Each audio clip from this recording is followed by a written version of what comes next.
Hello everyone, welcome back to my YouTube channel. I am Naya Rain, and in this video you see me styling my client as she is getting serviced by me, getting the Labella Rain experience.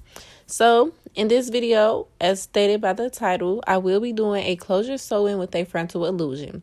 Now ladies, this is simply just a closure sew-in, but I call it a frontal illusion because it does give the scalp effect. And you know, with frontals, people get frontals so it can look like it's coming out of their scalp.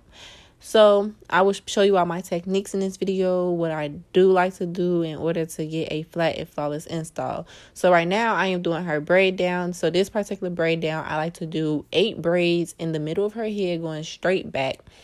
And on the sides of her hair, the braids will go straight down. You will see it when I flip to the next video. You will see the finished product and you will see exactly what I'm talking about. This has been working wonders for me ever since I've started this method. It literally gives the flattest install ever. Of course, you still have to have your techniques as far as sewing down the wells, but this right here, this the top braid down.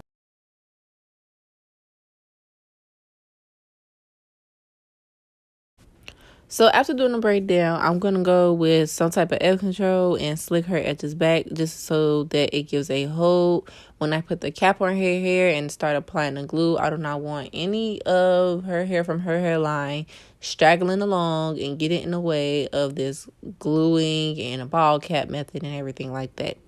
If you cannot see the braid pattern clearly, you can go onto my social medias and see it because I do post it on my TikTok and my Instagram. My Instagram is Styles by Naya and my TikTok is Naya Rain, the same as my YouTube name.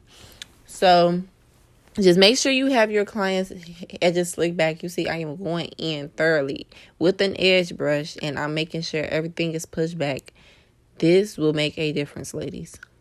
Now, I am tired of a lot of my clients sitting in my chair telling me that their previous stylist did not oil their scalp.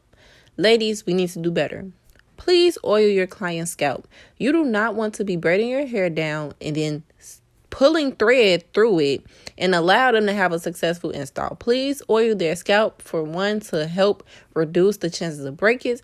And these people are wearing their hair in installs for about months and weeks and everything.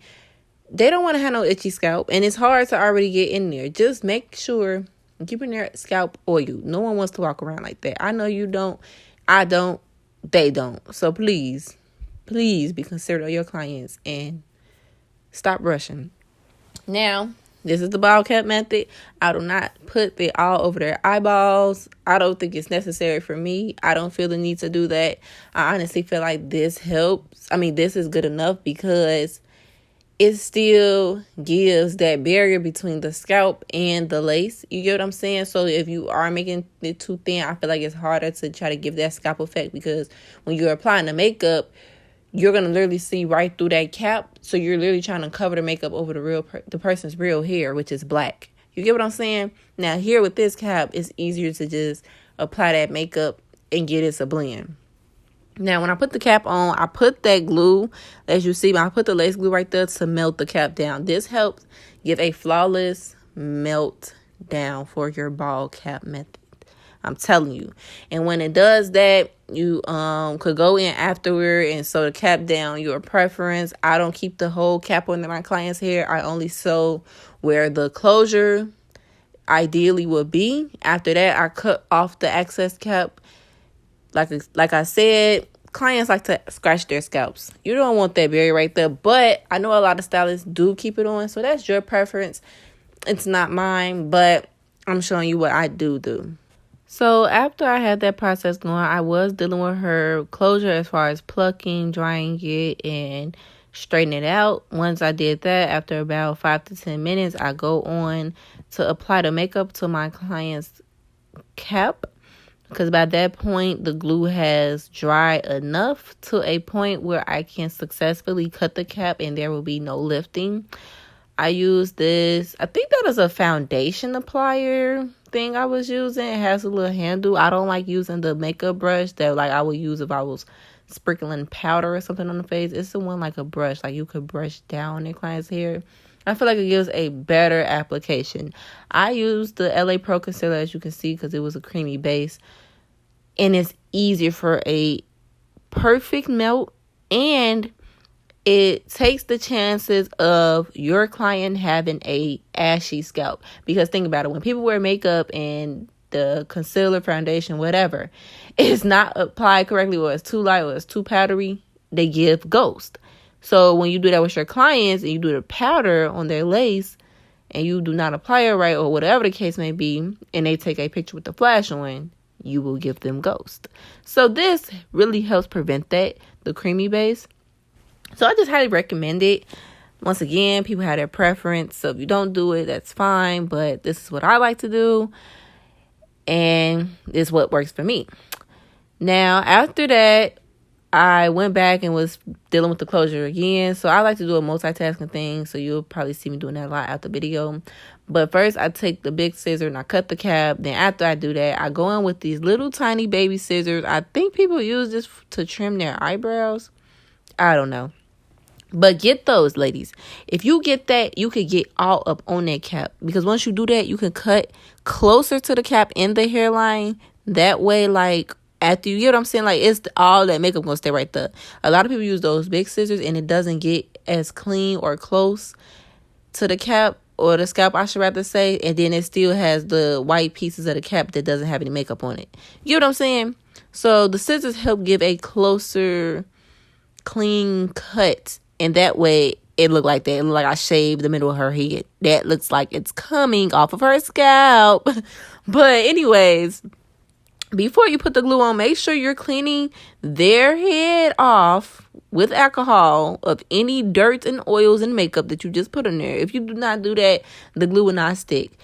Don't ask me why. Just know it won't stick, because clearly the whatever chemical is inside of the glue does not work well with oil. So make sure you're doing that. And make sure your client isn't hot while doing this.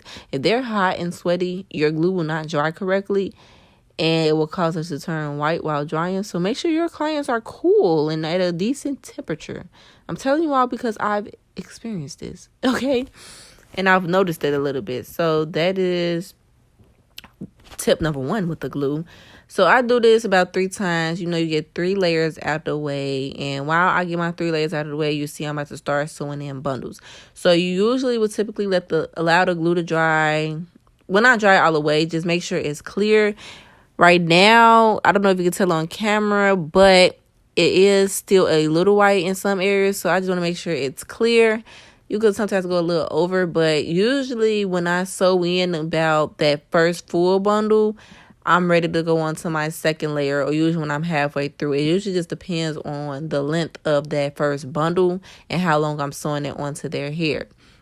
But nonetheless, just ideally wait until that first layer is clear. Once that layer is clear, you can go in with the second layer. Make sure that layer is clear. Go in with the third layer.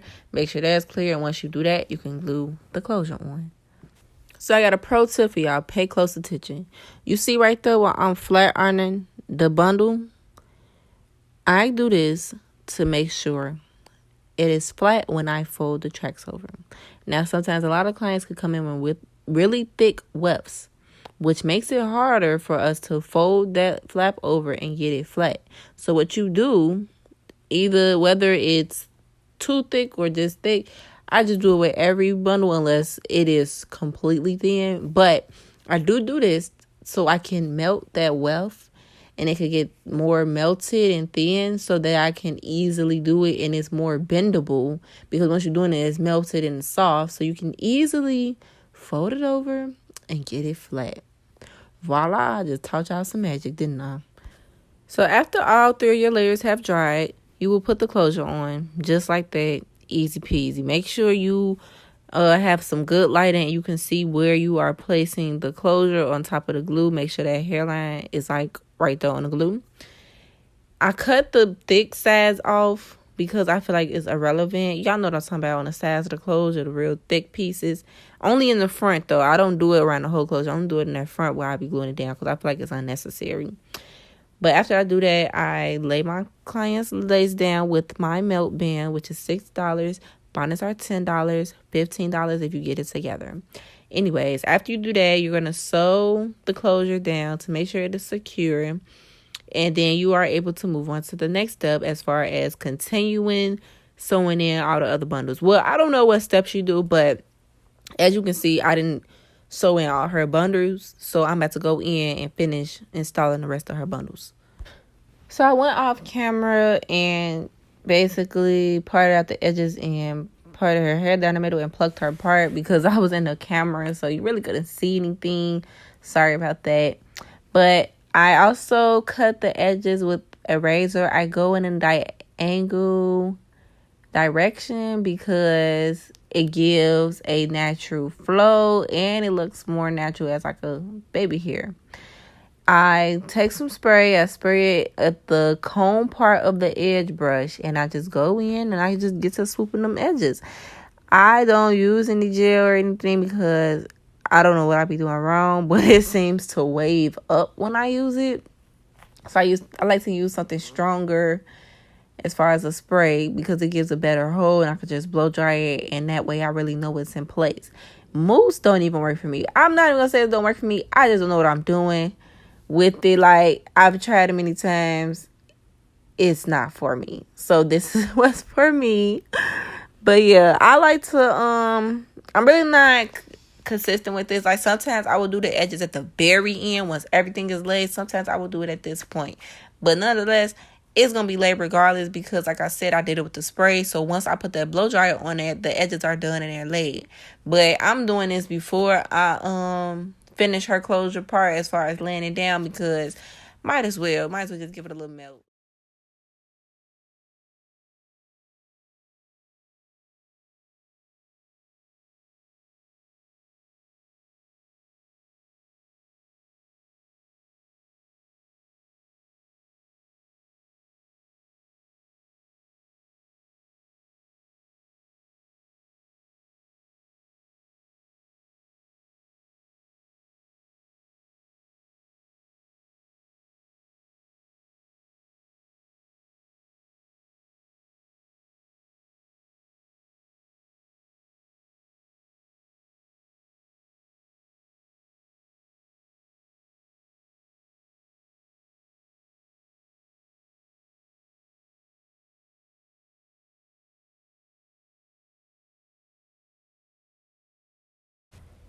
Well, okay, everyone, it's time for the reveal. And what is it giving?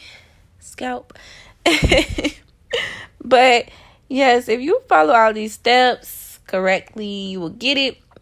Everyone, if you're living in Chicago, I do have classes coming up soon after the new year, so get in tune with that. Thank you all for watching. Please like, comment, and subscribe, and tune into all my social medias because that's where I be at, especially my TikTok and Instagram. Thank you for watching.